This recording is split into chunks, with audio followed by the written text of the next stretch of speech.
को जितना भारतीय जनता पार्टी ने कराई उतना समाजवादी पार्टी ने कराई। भारतीय जनता पार्टी की चाहत थी कि ये जो साख समाज के लोग हैं, अगर ये समाजवादी पार्टी से नाराज हो जाए तो इनका वोट हमारे साथ बीजेपी के साथ आ जाए। और समाजवादी पार्टी का मानना था कि अगर इनको ये मन में बैठ जाए कि ये पथराव बीजेपी ने किया है तो ये इनसे नाराज होकर के सारा वोट इनका समाजवादी पार्टी गया।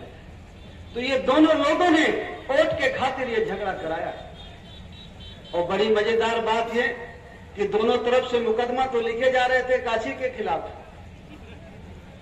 दोनों तरफ से जो मुकदमा लिखाने वाले थे वो काशी समाज नेताजी तो वो थे, दोनों तरफ से जिनकी पार्टियां हैं, लेकिन जो मुकदमा लिखा जा रहा था दोनों तरफ, जो मुलजिम बन रहे थे वो दोनों तरफ से काशी ही थे।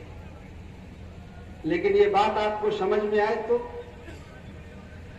भगवान बुद्धा को अगर मानते हैं, भगवान बुद्धा के विचार को फैलाना चाहते हैं, तो पहले बात फैलेगी कैसे इस बात को समझिए। जब भगवान बुद्धा थे, इधर भाई ये जो बहुत लोग चिल्ला मचा रहे हैं इनको जरा शांत कराइए। और भगवान बुद्धा को जब ज्ञान प्राप्त हुआ और जब भगवान बुद्धा जगह जगह जाकर के अपनी बात को लोगों से उन्होंने कहा, तो भगवान बुद्धा जहां जहां जा पाए वहां वहां भगवान बुद्धा की विचारधारा फैली। बहुत बड़े पैमाने पर उस समय नहीं फैल पाई।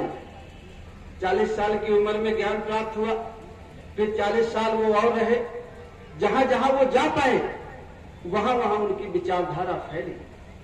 लेकिन बड़े पैमाने पर भगवान बुद्धा की विचारधारा कब फैली? जब अशोका ने भगवान बुद्ध के विचार को ग्रहण किया। अशोक ने बौद्ध धर्म को ग्रहण किया और बौद्ध धर्म को राज धर्म बनाया। तब पूरे देश में भगवान बुद्ध की विचारधारा का प्रचार प्रसार। और खाली देश में नहीं हुआ, भारत में नहीं हुआ, दुनिया के दूसरे देशों में भी भगवान बुद्ध की विचारधारा फैली। वो इसलिए फैली कि जब अशोका का बेटा राजकुमार महेंद्र और उसकी बेटी राजकुमारी संघमित्रा जब दूसरे देशों में जाते थे तो वहां का राजा अपने यहां रोकता था कि ये चक्रवर्ती सम्राट का बेटा है राजकुमार महेंद्र, चक्रवर्ती सम्राट की बेटी है संघमित्रा, ये बुद्ध की बात करते हैं तो जरूर कोई बात है।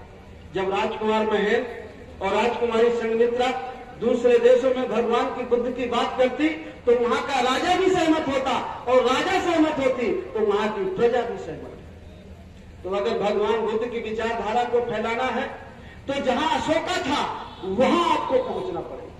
और अशोका तक पहुंचने के लिए पहले अशोका की जगह में जाने के लिए तलवारें और बंदूकें चलती थी, लाखों सेनाएं मारी जाती थी, तब राजा बनता था। और आज अशोका तक पहुंचने के लिए, राजगद्दी तक पहुंचने के लिए तलवारें बंदूकें नहीं चलती, ओट की जरूरत है। अगर ओट सही इस्तेमाल करो तो अशोका की जगह पर जाएगा।